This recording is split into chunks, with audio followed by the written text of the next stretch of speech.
Good evening and welcome to the channel, everybody. Thanks for stopping by.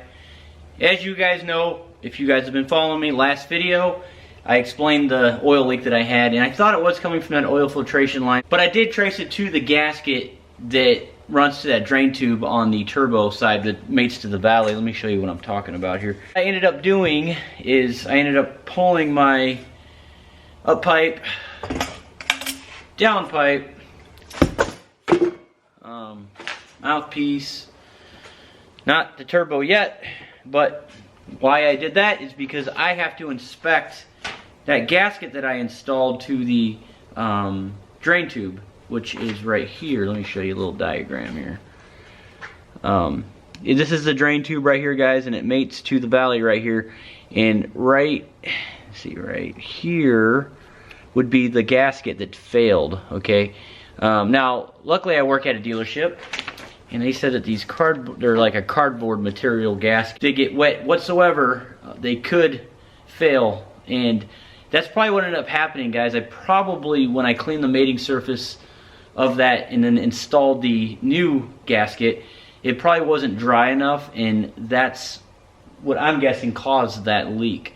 So what I'm going to go ahead and do is I'm going to go ahead and install a new one. However,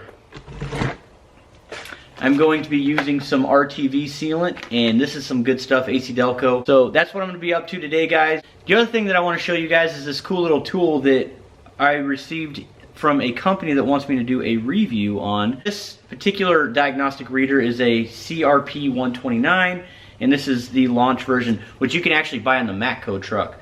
So this is be like your lower end slash snap-on type Matco reader, which I'm excited actually. I'd like to plug it in and see what's going on. It'll read the internal codes. It reads a whole lot of things. I am very happy with the turbo, the 68mm turbo that I got from Ryan's Diesel Service. And you know, you guys were like, oh, you only got it for the noise. No, I didn't get it for the noise. I got it for drivability and towing. The race turbo that he sells isn't really recommended for towing. I didn't want to get that confused. Go ahead and dive right into this. I'll show you where I'm at right now. Really sucks. I gotta get back into it. Let me show you where I'm at so far. Get a good shot of it back here. Okay, so that's the drain tube that I was talking to you guys about, and you can see oil. That is where it's leaking. The only way to really tell is to pull these up pipes. But you guys can tell it's leaking. When it's running, it just steadily leaks out of the side here. So I'm gonna go ahead and pull these little 12mm nuts out. I'm not gonna film the process. You guys get the idea. There's no reason to film that. But on a side note, I'm sorry, I can't remember the name who left the comment in, I think it was the turbo install video. He said plug in your block heater, and actually that was a good idea because it's nice and cozy and warm in this engine bay. The garage is cold, which I said I'd get to, but whatever, man. I'm in Michigan. I'm used to the cold, but no, that's a great, I really appreciate that, man. That block heater is really coming in handy right now working on this engine because it's nice and warm in here. The coolant's warm, so it's keeping the entire engine warm. This is great. So thanks for whoever left that comment. You know, I just noticed something when I got in it.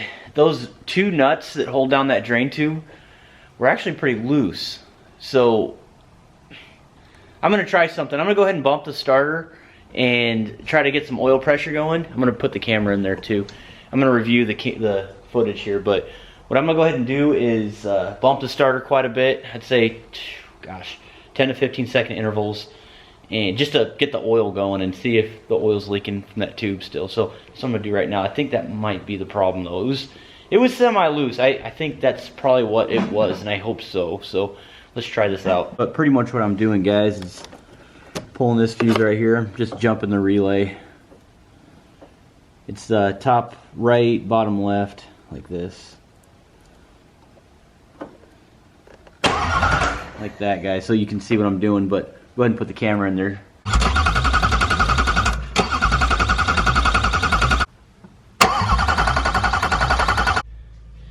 Okay, guys, so I have everything installed, and I have not started it yet. Luckily, the block is warm since I plugged it in, which is right here. Alright guys, it's been running for some time now, I'd say about 10 minutes, and I am checking for a leak, and I haven't found a single leak, so cross your fingers, guys. Hopefully everything works out. I'm going to go ahead and raise the oil pressure a little bit, so I'm going to go ahead and rev it up, and then we'll see if, I'm going to check again and see if there's any leaks after I rev it up.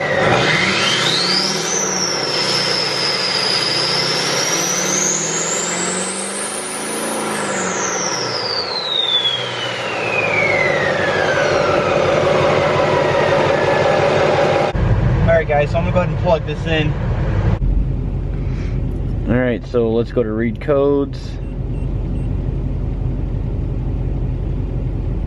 Turbo Boost Control Position Sensor A, Circuit Range Performance. So what that is I need to relearn my vane position sensor. I don't think I have the capability on this right here.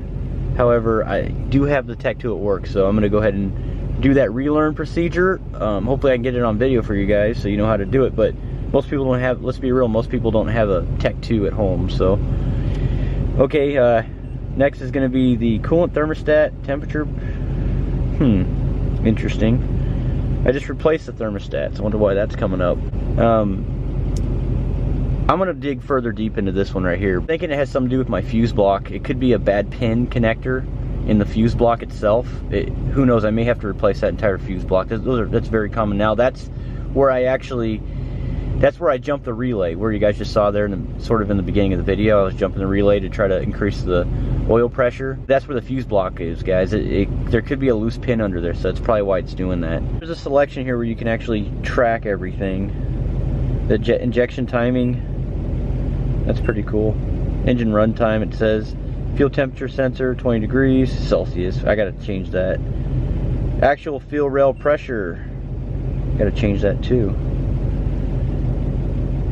It's got the fuel rail pressure on it and desired, so it looks like I'm within specs. The thing I haven't noticed on this little scan tool here is it doesn't show injector balance rates, so that's kind of a big deal, especially for us Duramax guys. This is actually a pretty handy tool in case you guys need it. You know, it'll actually read the DTCs. That's pretty cool. So they sent this to me, so I told them I'd do a review on it, and I will leave a link in the description. Actually, a lot of smaller end techs at the shop actually use the same exact one, so they get some pretty good readings. But there's a lot of things they can't do that they can do with the Tech 2. But this is a couple $100, guys. I know that the really fancy expensive ones go for like $1,000, so. But let me show you guys my injector balance rate since I got you here. And here's my injector balance rates, which look outstanding, by the way. Looks like it needs a little bit of a cleaning on number 4 there, but it's really not that big of a deal. The ideal, guys, on these are zeros on each cylinder. Right now, if it exceeds more than -4 or +4 in that spectrum, if it goes past that, then your injectors are bad. That's how you know that, or I would say bad, maybe it needs a cleaning, but more likely it may need to be replaced, especially with a lot of mileage. Hey everybody, so that was very nice. I did not have to install the gasket maker. It's a good day. So that's all it was. I just had to tighten the nuts more, which is crazy. I was not expecting that. I figured it was just a failed gasket, but it's great news because I don't have to pull the turbo out in order to reseal everything, so that's exciting. So I'm gonna go ahead and relearn the vane position control sensor, which is that big sensor on top of the turbo. I'm gonna go ahead and do that. Actually, let's see. Yeah, it's gonna, well, it's cool I have the diagram, but this is where the sensor is right here. So I'm gonna go ahead and relearn that tomorrow, and hopefully everything works out for me. But if you are interested in the same turbo that I have, which by the way, the leak had nothing to do with the turbo, okay? That was just my user error right there, installing it. I'm kind of embarrassed actually about that, but I figured I'd just share it with everybody.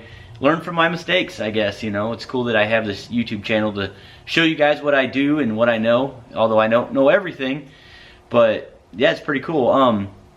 If you guys are interested in the Ryan's diesel service turbos, I left a link in my description. Use the promo code TruckMaster. You'll save you guys some money.